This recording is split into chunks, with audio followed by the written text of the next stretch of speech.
like to just share with you something about my relationship with Gregory. I was very interested in schizophrenia, and, especially the psychological theories of schizophrenia in the late 50s, early 60s. And I discovered Gregory's work with some of his co-workers in Palo Alto. He became a big hero of mine. I got all the reprints from him and wrote a paper on the Palo Alto group, which sort of introduced his work into Eastern Europe. I don't know if you remember that at all. We corresponded. I never read that paper. It was in Eastern European.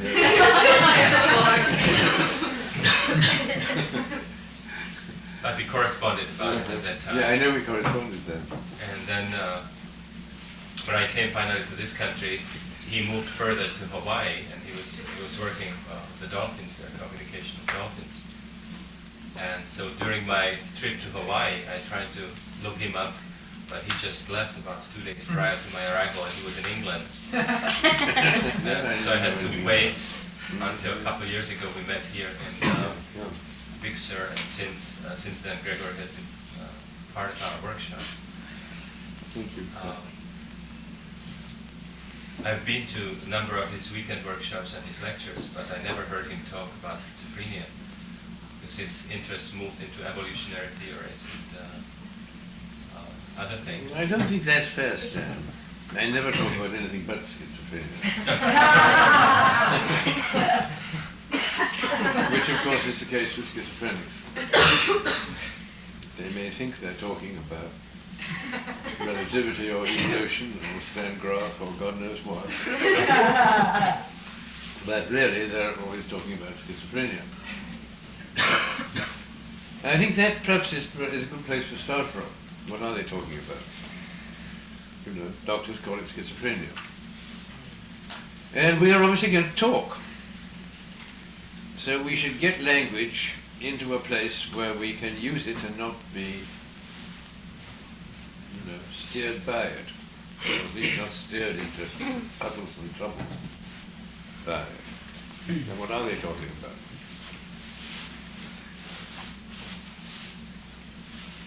The Macy Foundation in the early LSD days, late 50s sometime, had a little one-day conference, which was finally published, it's all in the text, on the use of LSD in psychotherapy. And there were various people at that time who were giving LSD to schizophrenics and to alcoholics and whatnot. And at that conference there was a Dutch psychiatrist, Van Rijn, a rather sweet and comparatively honest man, who gave us a little lecture on schizophrenia and said, amongst other things, that the schizophrenic is, his mind is disordered. And I said, I wonder what that meant. Did he mean that it was random?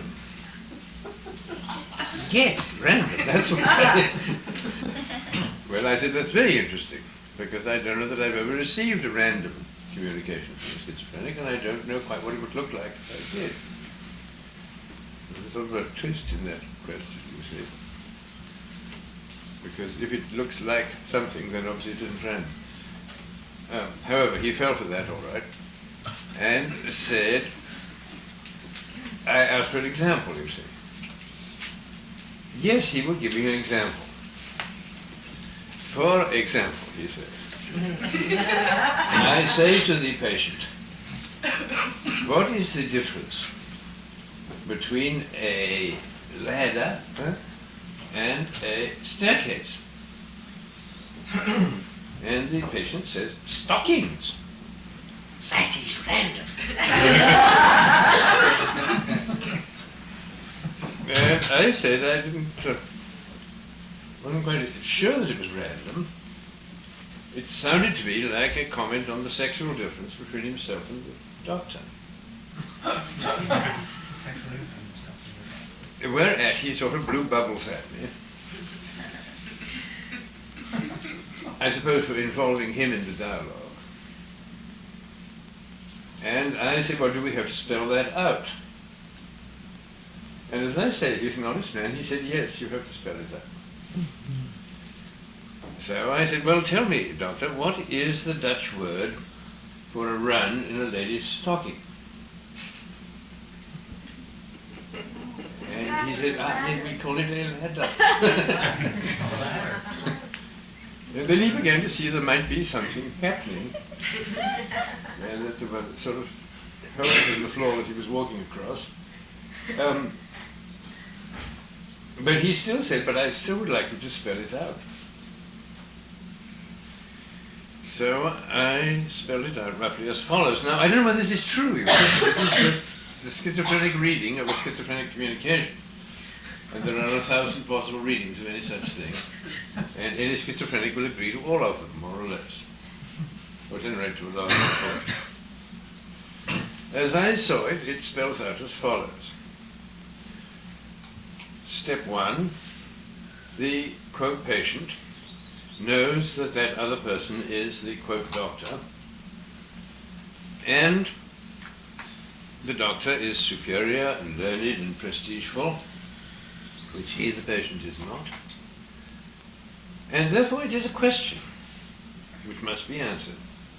Why does this doctor want to ask me questions to which he already knows the answer? And as I say, Van Rijn is an honest man. He said, yes, that is why we ask these questions.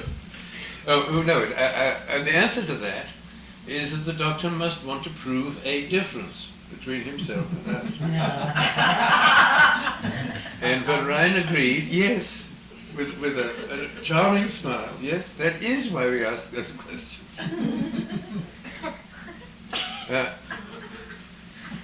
And then I said the next step is, why does he ask a question about a difference in order to prove a difference? And if you are schizophrenic, you will know that the difference that is used to prove the difference must be related to the difference which it is going to prove. Is that sentence a little difficult for these people who distrust the intellect and language? You see, the doctor asked for a difference between those things in order to prove a difference between these things, himself and the patient. And this difference must somehow be an echo of that difference. That's where schizophrenia comes into the story, really. That's the only, quote, irrational element in the story. That metaphors are metaphors and can be worked on. So, what is the difference between a ladder and a staircase? And the answer is that the difference between a ladder and a staircase is holes, you know. And that is somehow related to the difference between the doctor and the patient. Is that simple? What are the rules of the game then? First of all, you see, the point is this, that you give an ink blot. I don't giggle. This is very serious. One was a holy man and the other one was an asshole.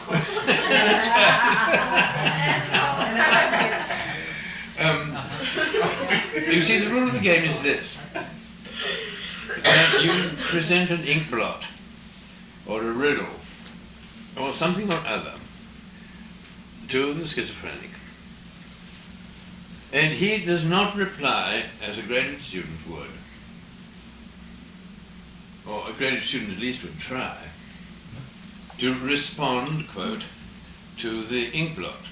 And see bats in it, or whatever it is. The schizophrenic will always respond in the relationship in which the ink blot was presented. That is, he is always talking about this. Whatever the carrier wave of his talk, be it stockings, ladders, what have you, it's this that he's talking about. the relationship between himself and the, quote, doctor or spouse or whatever it is he is talking to. And in fact, schizophrenia is a characteristic, for lack of a better word, of perhaps all ongoing relationships, but certainly of those relationships, of those who attach such importance to relationship that they become, quote, schizophrenic.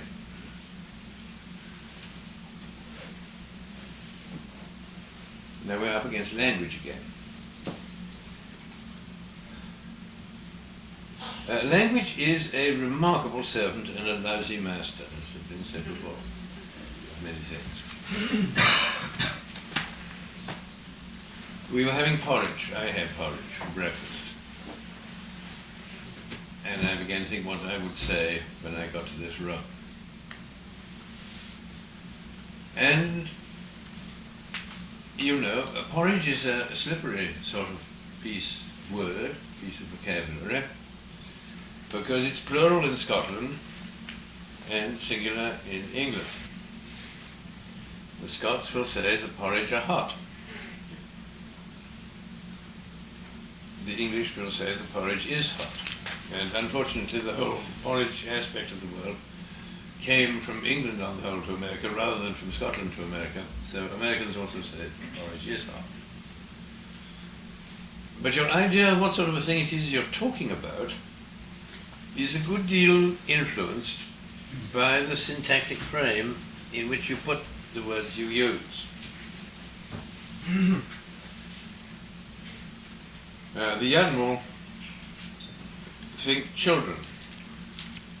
Nyangu is a word like porridge. No. Yeah, a word like porridge. Nyangu is a word like, it has only a plural, it always takes a plural verb, but it's a sort of a quantity thing made of little pieces, like sand, you know. Sand takes a singular verb but is a plural object. It would be sensible in Scotland to have sand with a plural verb because it's made of little, it's a substance, a continuum made of little bits. What's schizophrenia? Is it a continuum made of little bits? Is it measles? Is it like measles? A continuum made of little bits? Or the staggers? And if you're going to talk language, you know, you may as well be rigorous and say, well, if we put it on a Cartesian graph, you know, as a quantity, how would it graph from 0 to infinity? Or is there negative schizophrenia? Would it go below the line?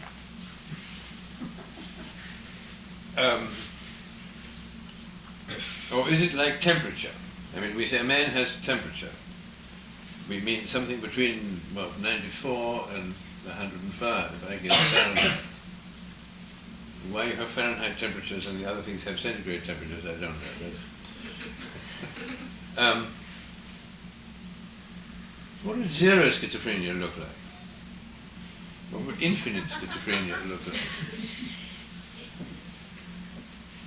And if you're willing to face these things, you know, then you can sort of kick language around, and you're its master, like Humpty Dumpty, rather than it being your master. Otherwise, you get led into all sorts of funny things, and you find yourself trying to sell schizophrenia at so much per ounce, or gallon, should it be. What are its dimensions, as they say? Is it of the dimensions of probability? Now, all this, you know, is somehow kept under the tablecloth and is not in general asked in medical circles. The psychologists are very bad about dimensions. They're never quite clear what the dimensions of anything are. This energy is back to the dimensions of mass times length squared times t to the minus 2, you know, mc squared. And is the m in mc squared mass or matter? Actually, 3/4 of the room think it's matter. It's mass. What is mass? Mass is a quantity. not a material, not a substance. And so on.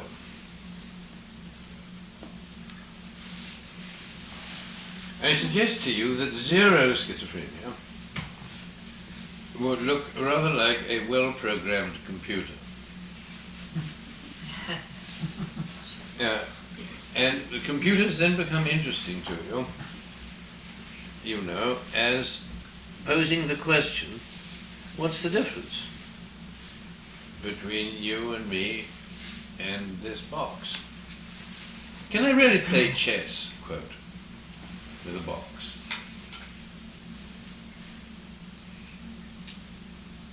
They invent a box which will perform the computational activities associated with playing chess. Sure enough. Does it play chess? Does it give a damn whether it wins or loses?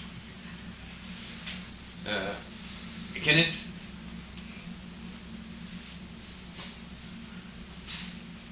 play a trick?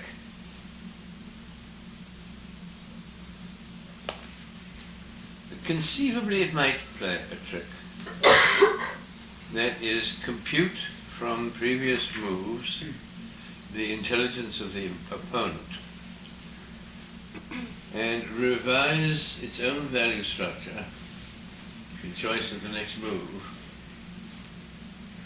that the next move shall only be such a move as shall be a little more difficult than the opponent can understand. This is playing a trick.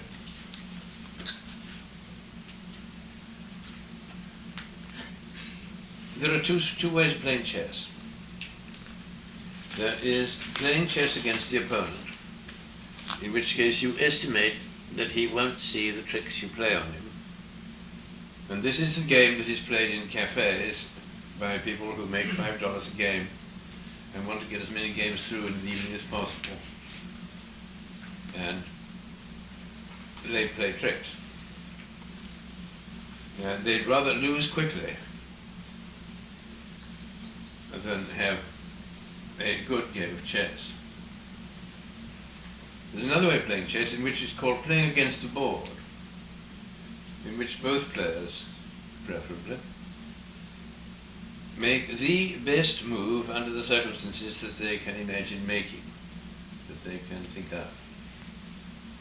Not playing against the other player, but playing against the problems as set by the man on the board.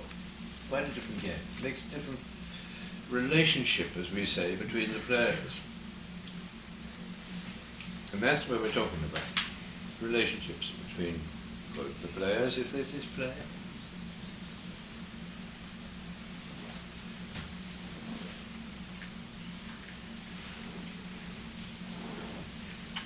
So the thing begins to get a little complicated.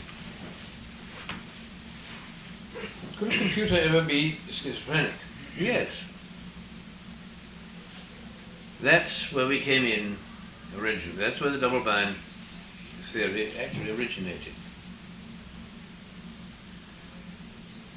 Perhaps the history is as good a thing as to give you as any.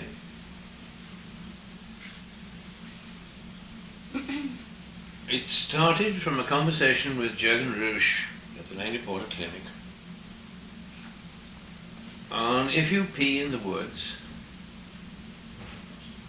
is it different to pee knowing there is somebody who can see you from the other hillside or wherever, or to pee knowing that there is nobody who can see you, or to pee not giving a damn whether there's anybody who can see you? And obviously these are almost totally different actions. And this, classically, became our, at least for the purpose of that conversation, definition of a context. And the action, while physiologically the same and to be evaluated in gallons or whatever, you know, becomes very different according as it's this frame, and that frame. And that conversation led into, well, if a bear is peeing in the woods, does he make a difference? or the raccoon, or whatever. I don't know the answer. I still don't know the answer to that question. The next part of it, you see, was does the bear or the raccoon or whatever know that his actions, in this case might be being in the woods, might be roaring, grunting, standing up, sitting down, running, whatever the action might be, that his actions are, in a sense, messages to other bears, perhaps to blue jays too. Does he know that his actions are messages? Well, we had read Conrad Lorenz on the jackdaws in his house, these little small crows, and how one jackdaw says to another, "Kyo," before flying for home. And when A says "Kyo," then B too is inclined to get up and fly for home and say "Kyo." Do the jackdaws know that the word "Kyo" is a message, or is it a sort of reflex accompaniment of flying for home? If we're going to talk about schizophrenia, you see, you're going to talk about how the behaving creature, the human being, the whatever, places the act in the setting. In the setting of somebody watching from the opposite side of the hill, in the setting of relationship to the next jackdaw, in the setting of being a patient talking to a doctor, or indeed being a doctor talking to a patient. Because the problem with schizophrenia applies to both of them. So we went to the zoo to try to determine, Weldon Keyes and I went to the zoo, Jurgen stayed at home, to try to determine whether the animals there could use the information that what they do to each other and in each other's presence is message, and not just automatic button pressing, so to speak. Or could they even know that they are pressing the other man's buttons as well as responding to their own? And there we encountered the phenomenon of play. We'd forgotten about play. And obviously play, we went, you see, with some thinking before we went to the zoo, and the question became a slightly different question. It became, obviously we can't get inside the animals to know what they know. We can only judge from the outside, so to speak. But if the animals know that their signals are signals, if they have the use of that information, then they would be able to make signals about signals. They would be able to say, "Listen to me, I'm going to transmit." They'd be able to say, "I made a mistake, I didn't mean that." They would be able to say, "That's not true." A whole syntactic range becomes possible to them if they can classify their behavior. And we were looking for classification of behavior, therefore. Classification being about behavior. The class is about its members, the name is about the thing named. This brought us, you see, into the whole range of the foundations of mathematics. We discovered play. Play is obviously a classing of behavior. And since then we found many other things. Exploration, trying, stealing, a lot of words. And if you don't let language bully you, and treat those words carefully and take them into an experimental lab, or indeed empathize about them over a cup of tea. You don't mostly need a lab in these senses, because we know the answers for a great many questions if only we put the questions right.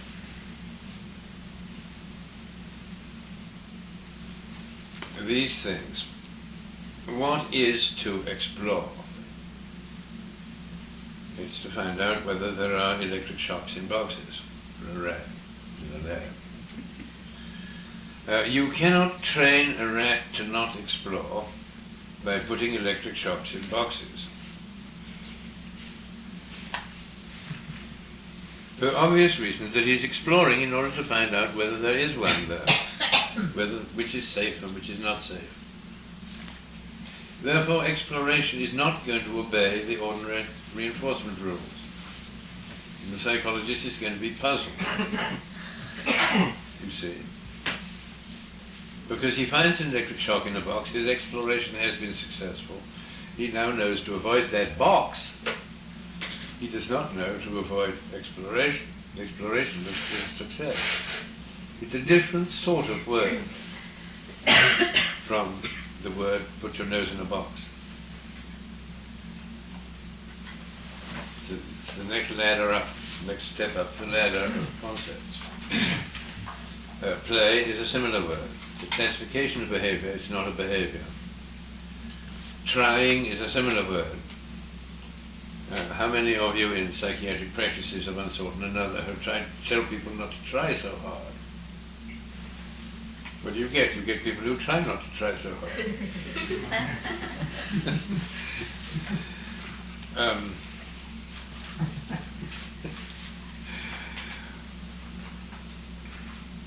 Have you ever tried to train a dog who has discovered theft to not steal? If you punish him for theft, all you get is a dog who steals better. And stealing is a category of behavior, it's not a behavior.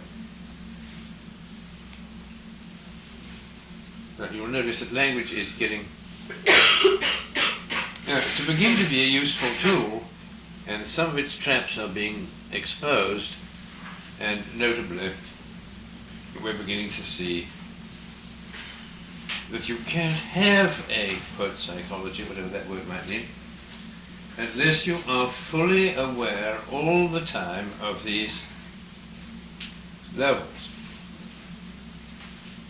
And most psychological language used by psychologists, is just so full of misnomers, mishandlings of the levels, that you will find you can't read most of their works from now on if I've done my job properly.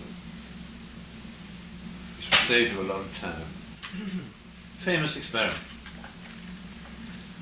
A dog in the Pavlov labs, many dogs of various breeds at various times, because Pavlov became interested in the phenomenon,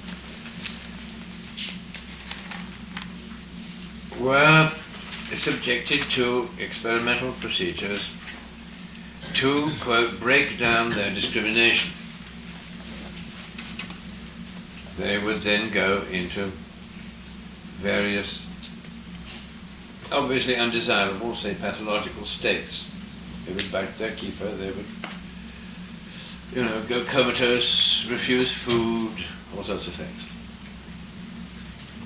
It was called experimental neurosis. I suggest to you it was really psychosis, but let's look at it in detail. Here is what they did. They would have two, quote, stimulus objects, assuming there to be such a thing as a stimulus object, and the dog is willing to go along with that. These two stimulus objects might be an elliptical object and a circular object. And the ellipse meant X and the circle meant Y in terms of the action of the dog. If when shown the ellipse, he should do this, and when shown the circle, he should do that. Or he should salivate for one and not salivate for the other, whatever. He's to what the psychologists call discriminate between these things.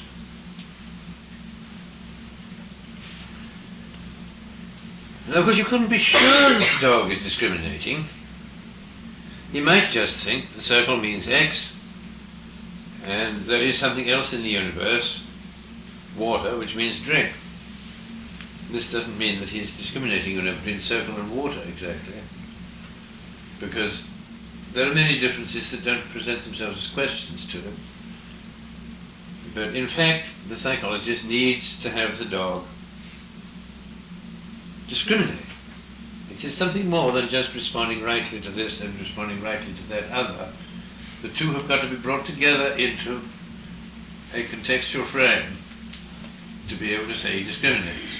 I mean, you're not... how should I say? You know there's a carpet on the floor, and you know there's a floor under the carpet, but you're not busy looking for the difference between the two. They are two different things, and even though juxtaposed, they're not something you have to sort of tell the difference between. They're not like a ladder and a staircase. So you have to tell the dog somehow to discriminate. I don't think the Pavlovian labs ever went through this particular argument, but it's very important. And in fact, they did what was sensible in terms of this argument. Namely, they made the ellipse fatter and squished the circle down a bit so as to make the difference smaller, so as to focus the dog's attention, whatever that means, upon the problem, to create it as a problem to the dog.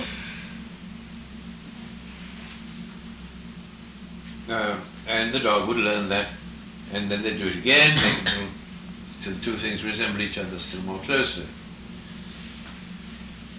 At a certain point, of course, the two objects would be so similar that the dog, you can either say could not find a difference between them. There was then obviously no particular reason why the psychologist should use two objects. He might use one object and toss a coin to decide which it meant. Should it be followed by X or by Y? You have to randomize, because the dog might learn a pattern in the order in which you're presenting the stimuli. That'd be cheating.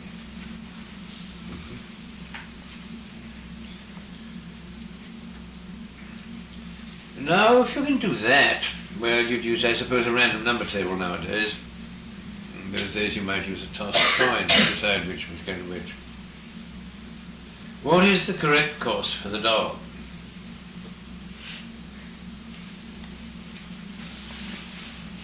The correct course for the dog is to take a coin out of his pocket and toss it to decide what the meaning is. Or simply to guess. Perhaps even to guess 100% of one. If it's 50-50, it doesn't matter which he guesses. But you've gone through all this elaborate preliminary to make the dog believe that he is in a certain sort of relationship to the experimental setting, the context. We come back to the word context. And it's like the word trying, the word exploration. It's up at this next level. And at that next level, he's been put in the wrong. He tries and he tries, and he can't do it. And at this point, the symptoms start to develop.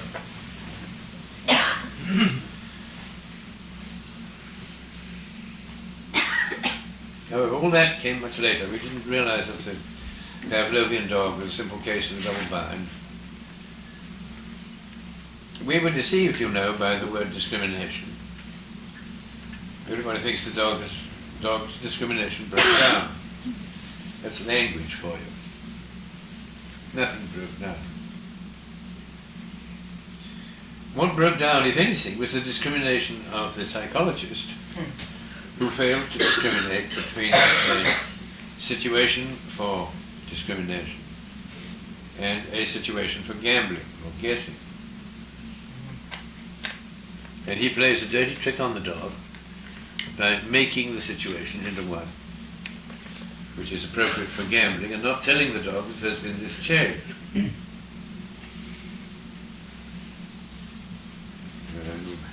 The dog is quite right to fight him, damn it. Oh, no. Which he's then put in mental hospital for. No, whatever they put dogs. Right. This was, however, a long time later in the schizophrenic research.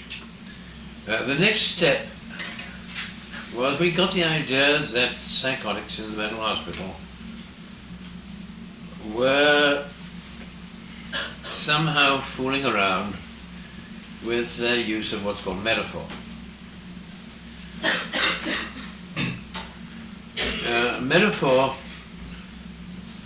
is the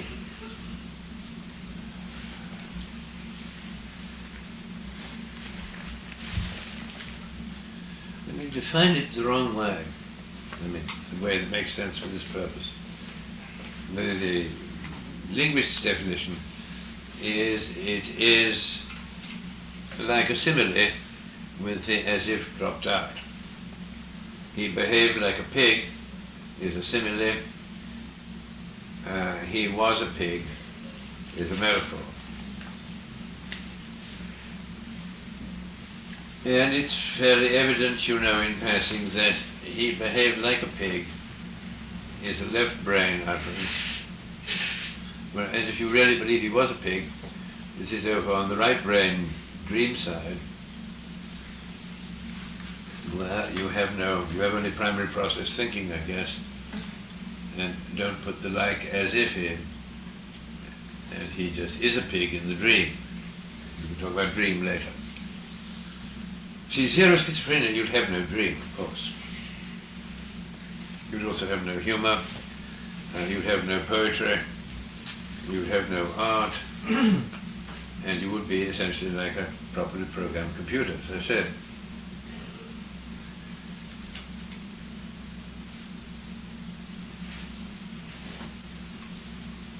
At the point when we started to realize that the schizophrenics are fooling around with metaphor, I went back to the Rockefeller, whose money we were spending. They'd given us money for 2 years, and it took us 2 years to find this out, to reach this point. And I tried to persuade them with a film of the play of animals that we were going to solve all the problems in the universe, but they didn't see it. And it was clear they had not seen it, yeah? Was that a 2-year funding program for LSD research in schizophrenia? Oh, this is way before LSD. This was just schizophrenia. Yeah. I'm not really giving it in chronological order, Okay. because This is prior to this. I'm not sure that there is time in mental phenomena.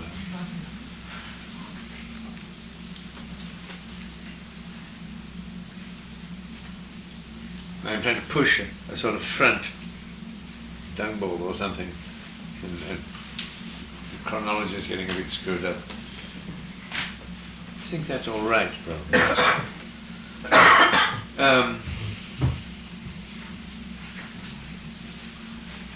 Yeah, the Rockefeller was not going to buy it, and I went on from New York to Boston, where I met Norbert Wiener, whom I already knew, the cybernetician, and we had lunch together in a conversation.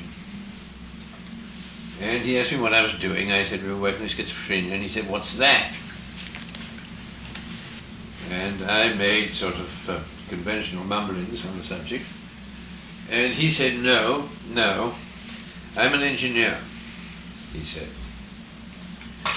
"I want you to tell me, to specify to me, what your requirements would be of a computer or other machine which you would be willing to accept as schizophrenic. How would you specify that a machine is to be schizophrenic?" A damn good question, and a very formidable and tough one. Again, pushing language, you know, into rigor, and getting it away from a hell of a lot of nonsense. And we talked about that for, I guess, half an hour to an hour, and ended up with this statement, that we would be willing to say a telephone exchange is schizophrenic if, to begin with, we imagined the telephone exchange would be able to hear the human voice, hear language, which is not inconceivable. People apparently can, more or less.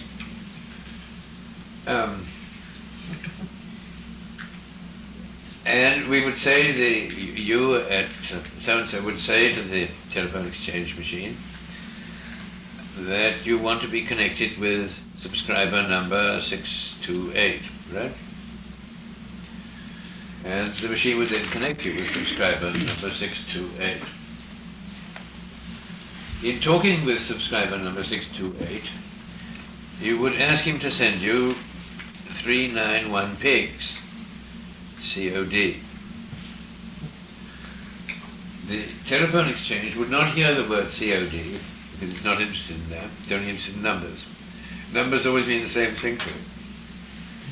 So it disconnects you from 628 and connects you to 391. Right, you see. COD, notice that COD is a very interesting word in this story. COD is what we call a context marker. It tells you what sort of numbers those are. You know, it's like the man who picks down the dog's leash off the hook on the wall and the dog knows he's going for a walk. It tells you where you are in a frame. Time, space, what order of relationship you're in to the world you're in at the moment. And it was these things that the machine would blur, confuse, deliberately get wrong, possibly, or be unable to discriminate, possibly.